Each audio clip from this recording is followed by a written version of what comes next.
donc on reprend la deuxième partie donc, de notre méthode du simplex. On en était arrivé, donc, je rappelle en gros ce que l'on a fait à la première partie. Et du point de vue pratique, n'oubliez pas, la méthode du simplex est là pour résoudre des problèmes que l'on ne pourrait pas faire de manière graphique, c'est-à-dire avec plus de 2 variables principales. Donc, à la fin de la première étape, première partie que l'on a vue, voilà du point de vue pratique ce que vous aurez à faire si vous avez un problème lié à la programmation linéaire. Toujours pareil, vous avez votre énoncé concret. Vous le traduisez en forme canonique. Et effectivement, si vous avez plus de 3 variables principales, vous savez que la méthode graphique n'est plus possible. Donc, on va passer par la méthode du simplex. Et donc, regardez du point de vue pratique, tout ce que j'ai dit un peu, c'était pour vous montrer d'où ça sortait, mais vous aurez énoncé, forme canonique, tout de suite. Forme standard, vous introduisez autant de variables d'écart que de contraintes qui rentreront en jeu dans l'exercice, dans l'énoncé. Vous changez donc vos inégalités en égalité, et tout de suite, si c'est bien un problème de maximisation avec au départ que des contraintes inférieures ou égales, tout de suite vous mettez en place notre fameux premier tableau du simplex. D'accord ? Avec toutes les variables principales que l'on mettra en situation de variable hors base, c'est-à-dire à 0, et les variables d'écart en situation de variables dites bases. Donc on en est là. Donc première itération du simplex, donc vous allez voir. On va faire la première itération du simplex, donc en faisant cette première itération, je vais vous expliquer les différentes étapes, d'où ça sort à peu près, mais pareil, on va mettre après ce que j'appelle moi les règles de cuisine, c'est-à-dire des trucs pratiques de résolution. Et vous verrez quand il y a besoin d'une deuxième itération, quand on fera la deuxième itération, et bien là on n'appliquera que les règles pratiques, on oubliera tout ce que je vous aurai expliqué entre-temps. Parce que je considère quand même que si je vous donne directement toutes les règles de cuisine, ben vous allez dire d'où ça sort. Et je pense que si vous avez compris un peu d'où ça sortait, ben vous allez pouvoir les mettre en place plus facilement. Et puis bien évidemment, on va arriver à notre solution. On aura une solution finale que j'appellerai théorique. Bien évidemment, ça ne suffira pas. Donc, il faudra reprendre notre énoncé concret et voir effectivement les valeurs obtenues, comment on les interprète du point de vue concret. D'où recherche du premier sommet à explorer. Donc, on est parti du sommet origine. Donc, regardez, but d'une itération. On va aller explorer un nouveau sommet. Donc, qu'est-ce qu'il faut ? Alors maintenant, on sait, toujours pour notre exemple, ce sommet, il va avoir 6 coordonnées, mais obligatoirement, qu'est-ce qu'on a dit ? Parmi ces 6 coordonnées, il y en a 2 qui prennent la valeur 0, les fameuses variables hors base. Et un sommet de cet exemple va effectivement distinguer d'un autre, et bien il ne va pas avoir les 2 mêmes variables hors base. Donc il va falloir déterminer le fameux couple de variables hors base, c'est-à-dire les nouvelles variables qui vont prendre la valeur 0 pour le deuxième sommet. Quand on aura ça, calculer les valeurs des autres variables, qui elles prendront des valeurs différentes de 0, ça sera les nouvelles variables dites en base pour le sommet considéré. On calculera la valeur de la fonction économique, voilà l'idée d'une itération. Et puis après, il faudra se poser la question, ça y est, je connais tout sur ce nouveau sommet, est-ce que ce sommet est le maximum recherché ou non ? Si je trouve, donc il faudra que je mette en place ce que l'on appelle un critère d'arrêt des itérations. Si je trouve que ce sommet, finalement, c'est le maximum recherché, j'arrête. Je ne veux plus explorer, j'arrête, je conclus, j'interprète les résultats. Sinon, je refais une itération, c'est-à-dire je repars. Le nouveau couple de variables hors base, les valeurs des autres variables, etc. D'accord ? Donc voilà l'idée d'une itération. Alors maintenant, comment sélectionner le nouveau sommet ? Vous vous souvenez, on a dit qu'on longeait les arêtes. Donc, le passage d'un sommet à un autre se fait en longeant les arêtes du domaine faisable. Alors, c'est bien beau de dire ça. Maintenant, il faut que je trouve un moyen mathématique. Effectivement, longer les arêtes, comment ça va se traduire et est-ce qu'on ne pourrait pas trouver quelque chose qui va nous simplifier la vie. Donc, on va voir chaque sommet étant caractérisé par son couple de variables hors base et on va remarquer facilement, ça je vais vous l'expliquer à l'aide et ça sera la dernière fois que j'utiliserai le graphique. Comment effectivement, pourquoi le fait de passer d'un sommet en longeant les arêtes revient à faire une permutation entre une des variables hors base et une des variables bases du sommet de départ pour trouver les 2 nouvelles variables hors base du nouveau sommet à explorer. Alors regardez, Voilà l'explication et ça sera la dernière fois qu'il y aura le graphique. Donc voilà notre graphique. Vous êtes d'accord? On est là. Sommet 0. Qu'est-ce qu'on a dit pour ce sommet 0? C'est x et y qui sont à 0 parce qu'effectivement l'origine est sur l'axe des abscisses et l'axe des ordonnées. Il sature les deux contraintes. Variables bases, les variables principales en situation de variables hors base. Et regardez, donc nous on sait, vous allez voir pourquoi on va avoir deux itérations. Nous on sait que c'est le sommet D qui est solution, parce qu'on a fait nous notre résolution graphique. Ça on ne le saura pas quand on aura 3 variables, 4 variables principales, etc. Alors bien évidemment, n'ayant aucune idée, toujours pareil dans la même idée, là on a le graphique, mais ne sachant pas combien il y a de sommets, comment ils sont positionnés les uns par rapport aux autres, il est bien évident que d'un seul coup je ne vais pas aller du sommet 0 au sommet D. Donc on sait que notre domaine faisable, il est délimité par des arêtes avec des sommets. Et donc on a dit on va longer les arêtes. Donc qu'est-ce que ça veut dire? Que la première itération, regardez, longer les arêtes là sur ma surface, ça veut dire ou bien je vais explorer le E, c'est-à-dire je longe cette arête-là, ou bien je vais aller explorer le sommet A et je longe l'arête ici. D'accord? Alors regardez maintenant. Si je passe de 0, si je vais explorer E, vous verrez c'est E qu'on va aller explorer en premier lieu, mais j'ai deux possibilités au départ. Si je vais de 0 à E, regardez qu'est-ce qui se passe. Le fait de longer cette arête-là, c'est-à-dire le point E, on reste sur quoi? Sur l'axe des abscisses. Donc qu'est-ce que ça veut dire? Que Y reste à 0.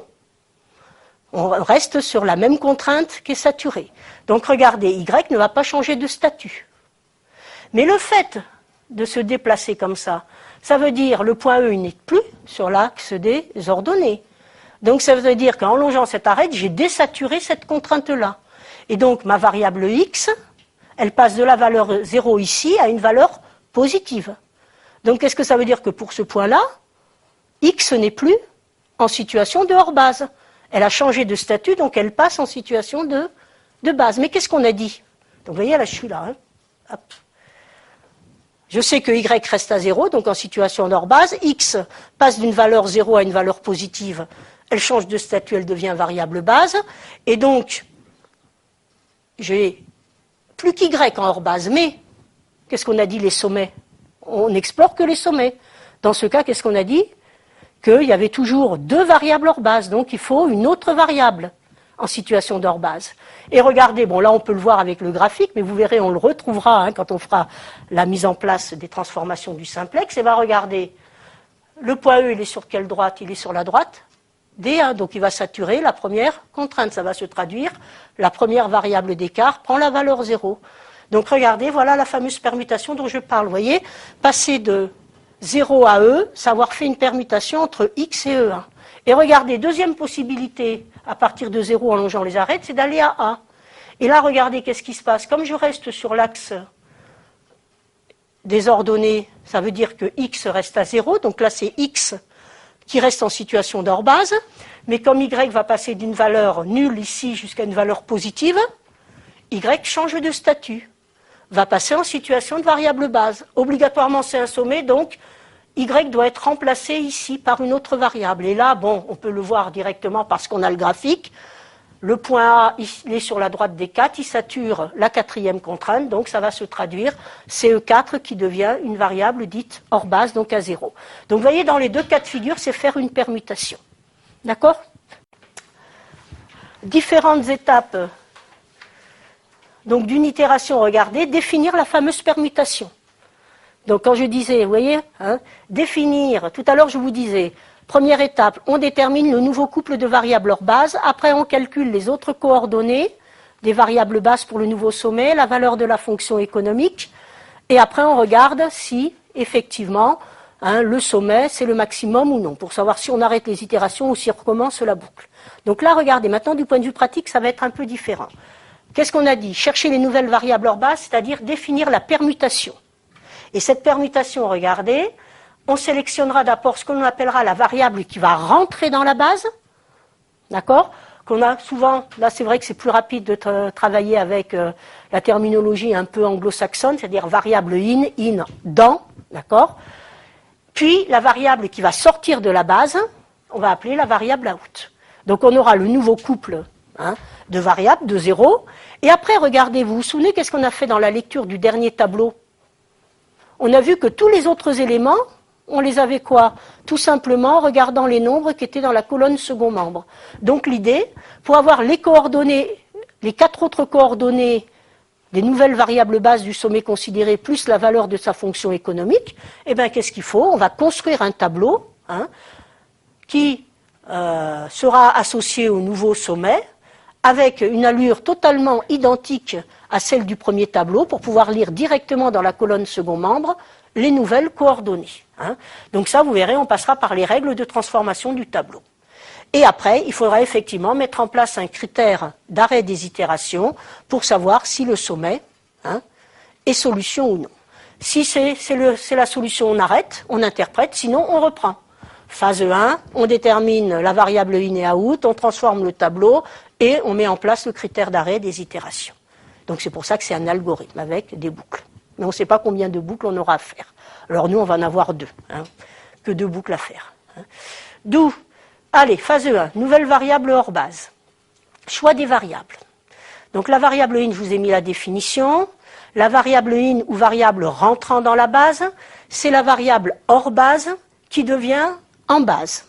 Donc qui était à la valeur 0 et qui va prendre une valeur différente de 0. Le critère de sélection, donc là, il est basé uniquement sur l'interprétation des coefficients de la ligne delta. Alors, quand en mathématiques, on met en place ce que l'on appelle des algorithmes numériques de résolution. Quand on parle d'algorithme, c'est obligatoirement qu'il y a des boucles. Et donc, on parle de performance d'un algorithme numérique. Et pour qu'un algorithme soit dit plus performant qu'un autre, pour résoudre le même problème, c'est tout simplement qu'on ait moins de boucles à faire qu'avec l'autre algorithme. Donc là, l'idée, c'est de dire, je vais mettre en place une méthode qui me permette d'aller explorer le moins de sommets possible, c'est-à-dire de faire le moins d'itérations. Et pour aller explorer le moins de sommets possible, ça veut dire qu'à chaque étape, je vais quoi? Je vais augmenter, le but c'est quoi? C'est de maximiser la fonction économique. N'oubliez pas, on démarre du sommet x égale 0, y égale 0, donc la fonction économique à 0. Et à chaque étape, on va augmenter la valeur de la fonction économique. Et donc le critère de choix de cette variable in, ça va être effectivement choisir lequel des 2 points, des 2 sommets, donc là sur notre graphique, si vous vous souvenez, il y avait le sommet E ou le sommet A, qui va nous permettre d'augmenter le plus rapidement possible la fonction économique. Alors, ça, regardez l'idée, c'est l'interprétation. Donc la fonction économique, vous vous souvenez sur mon tableau, c'est la ligne delta. Donc là, je suis mon tableau initial. Donc là, ouais, il n'y a plus l'erreur, là, c'est bon. Donc x, c'est x et y qui sont à 0. D'accord? On sait que pour le prochain sommet, si c'est x qui est choisi, x prendra une valeur différente de 0 que l'on ne connaît pas encore, et y restera à 0. Si c'est y qui est choisi comme variable dite in, y passera à une valeur différente de 0, et ça sera x qui va rester à 0. Alors regardez l'intérêt. Ma ligne delta, tout à l'heure je vous ai fait une remarque juste avant la fin de la première séance, c'est qu'on avait remarqué que finalement, la ligne delta nous me donnait l'écriture de la fonction économique, mais uniquement en fonction de x et y, c'est-à-dire des variables hors base. C'est-à-dire que ça va me permettre, cette ligne delta, d'interpréter le fait que ma variable x augmente d'une unité, de 2 unités, l'impact que ça va avoir sur la fonction économique. Et uniquement l'impact des valeurs des variables hors base sur cette fonction économique. Et qu'est-ce que ça veut dire ce 25? Regardez, qu'est-ce que ça veut dire? Là, je suis à x égale 0. Mais si, à chaque fois que x va augmenter d'une unité, ça va se traduire par quoi sur la fonction économique? Que la fonction économique va augmenter de 25 unités. À chaque fois que y augmentera d'une unité, ça va se traduire par la fonction économique, c'est-à-dire ma fameuse marge, va augmenter de 20 unités. Je sais que pour le prochain sommet, il n'y a qu'une des 2. Alors, c'est vrai que je ne connais pas déjà la nouvelle valeur ou de x ou de y, suivant le choix que j'aurai fait. Donc, mon critère, je ne peux le faire que en me basant sur l'augmentation unitaire. Et là, regardez tout simplement, c'est de dire, à l'unité d'augmentation près, regardez, x me permettra d'augmenter ma fonction économique de 25 €, alors que y, à chaque unité, que de 20 €. Donc c'est plus intéressant, regardez, si je veux augmenter le plus rapidement possible, c'est plus intéressant de travailler avec le 25 qu'avec le 20. Alors tout ça pour dire, regardez pratiquement ce que vous allez faire, le critère pratique de sélection, la variable in, c'est la variable hors base, donc on prend les deux variables hors base, associés, on regarde les coefficients 25 et 20 sur la ligne delta, et si on veut augmenter le plus rapidement la fonction économique, on va l'associer au coefficient le plus grand, mais bien évidemment positif. Parce que si j'avais un nombre négatif, qu'est-ce que ça aurait comme interprétation ? Si j'augmente x d'une unité, si j'avais eu 25, ça veut dire j'augmentais ma fonction économique de moins 25 unités, donc au lieu de l'augmenter, au contraire, je la diminuerai. D'où regardez ce que vous allez faire pratiquement, regardez application à l'exemple, je viens de le dire oralement, vous regardez juste la ligne delta, sur la ligne delta, la variable x à 25, y 20, on sélectionne, on regarde ces deux nombres, on sélectionne le plus grand positif, et à ce moment-là, on va dire la variable in, c'est x, la variable associée. Et regardez, on va visualiser, donc là, normalement, elle devrait être là, la flèche. La colonne ici, je surligne, alors vous pouvez prendre, vous, pratiquement un stabilo, etc. On surligne la colonne associée à x et on définit ce qu'on appelle la colonne dite pivot. D'accord? Donc voilà, on a calculé, donc vous faites, là j'ai déblatéré pendant 10 minutes, mais en gros pratiquement, regardez, vous avez votre premier tableau du simplex, allez, variable in, je regarde les coefficients, je les compare, je prends le plus grand positif, j'associe la variable et j'en déduis la variable in et je sélectionne sur le tableau la colonne associée que j'appelle colonne pivot. Donc ça y est, alors maintenant il faut l'autre permutation, ça y est, maintenant je sais que c'est x, qui va passer de la valeur 0 à une valeur positive. Donc y va rester à 0. Donc il faut que je détermine la variable out, la variable qui va sortir de la base, et c'est donc la variable en base qui devient variable hors base, c'est-à-dire la variable qui passe d'une valeur non nulle à une valeur 0. Alors là, faites attention, le critère de sélection, là, c'est plus du tout juste un truc de performance. C'est autre chose. Maintenant, il faut s'assurer que le choix de ma variable out va bien me donner un point, d'accord, j'aurai ces 6 coordonnées, mais un point qui soit un sommet du domaine faisable. Donc ça veut dire un sommet effectivement qui ait 2 coordonnées nulles, mais que l'ensemble des variables satisfasse bien au système de 4 équations de ma forme standard, à 6 inconnus. Donc, un sommet du domaine faisable, donc les nouvelles coordonnées doivent satisfaire, regardez, je le reprends, mon système de mes 4 équations de ma forme standard. Alors, regardez, je vais le mettre assez rapidement. Pour le prochain sommet, regardez, y reste à 0, vous êtes d'accord ? Et c'est x qui va prendre une valeur différente de 0 puisqu'elle est maintenant la nouvelle variable base. Alors, pour être certain que ça soit un nouveau sommet, il faut s'assurer que toutes les contraintes soient vérifiées. Alors, regardez, je vous ai fait un petit schéma pour arriver plus rapidement. Je prends. Puisque y est égal à 0, c'est pour ça que quand je remets dans mon équation, vous êtes d'accord, y égal à 0, mais il ne reste plus que ce système-là. Vous êtes d'accord ? Donc, il reste ça. Ça, n'oubliez pas, E1, E2, E3, E4, je sais que il faut que je choisisse entre une de ces 4 variables qui va prendre la valeur 0. Qui sera la nouvelle variable hors base, pour le deuxième sommet que je vais aller explorer.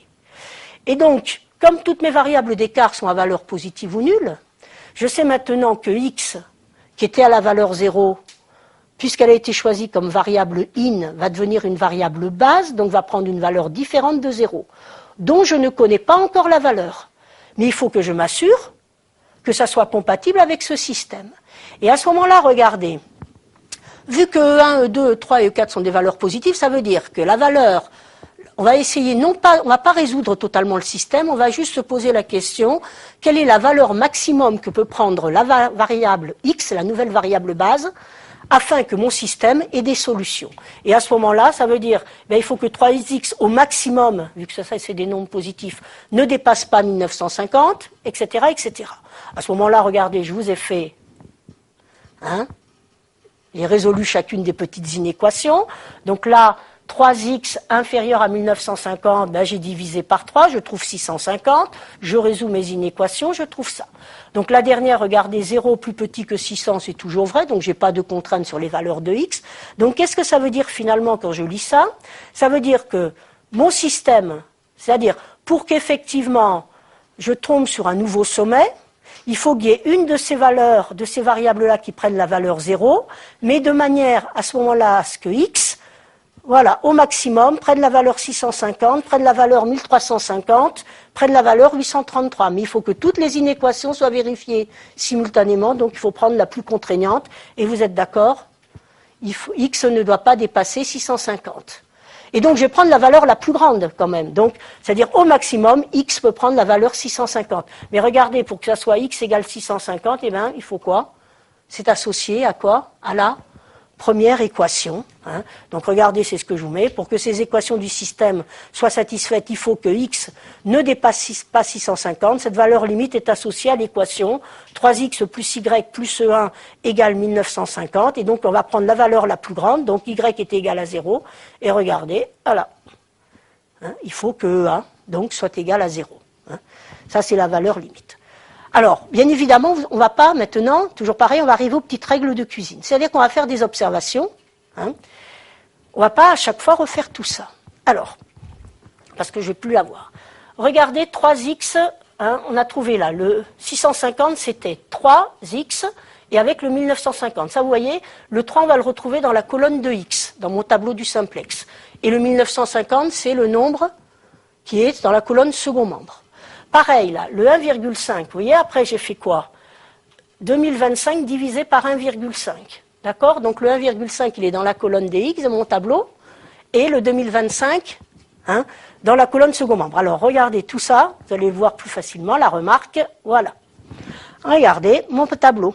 Vous vous souvenez, on a pris x variable in, j'ai sélectionné la colonne là, que j'ai grisée en bleu, c'est la fameuse colonne pivot, et regardez, ce que j'ai trouvé, le 650, ça vient du résultat de mon rapport entre 1950 ici, dans la colonne second membre, et le 3. Donc j'ai fait 1950 divisé par 3, c'est ça qui m'avait donné le 650. Après, j'avais fait 2025 divisé par le 1,5, etc. Et donc tout simplement, qu'est-ce qu'on a dit? On a pris quoi? E1, parce que ça correspondait au rapport le plus petit positif. Donc regardez ce qu'on va faire, nous, pratiquement.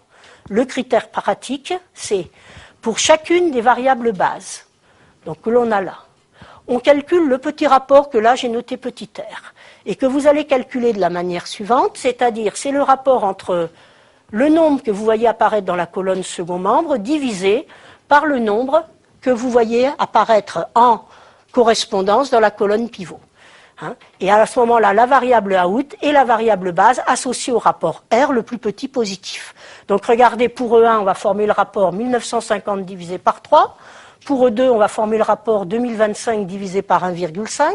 Pour E3, on va former le rapport 795 divisé par 0,9. Et pour E4, on va former le rapport 600 divisé par 0. Alors normalement, application à l'exemple, ce que je viens de vous dire, les voilà. Alors, petite remarque, n'oubliez pas, faites pas l'erreur, hein, 600 divisé par 0 ne sait pas diviser par 0, ne me dites pas 600 divisé par 0, ça fait 0. Au contraire, ça tend vers plus l'infini. Donc, on se retrouve avec notre 650, le 833,33, le 1350 et le plus l'infini. Qu'est-ce qu'on a dit? Qu'il fallait prendre le truc le plus contraignant, c'est-à-dire on sélectionne parmi ces quatre nombres le plus petit, hein, positif. Donc là, faites attention, hein, plus petit, mais il faut positif, parce que petit à petit, on peut voir apparaître des nombres négatifs dans mes tableaux. Donc, c'est 650, c'est associé à E1, et donc voilà ma variable out qui est E1. Et donc, je détermine la ligne pivot. Hein. Donc, la ligne pivot, vous verrez tout à l'heure dans le prochain tableau, donc ça va être cette ligne-là. Et ce que j'ai mis en rouge, c'est le nombre qui est à l'intersection de la colonne pivot et de la ligne pivot, et cela, on appellera ça le pivot. D'accord? Donc voilà. Alors, j'ai déblatéré, mais vous allez voir, on fera tout à l'heure la deuxième itération, vous verrez variable in, variable out, on va appliquer que nos petites règles de cuisine. Hein, là, je vous ai expliqué d'où ça venait, mais après, on prendra que les petites règles pratiques.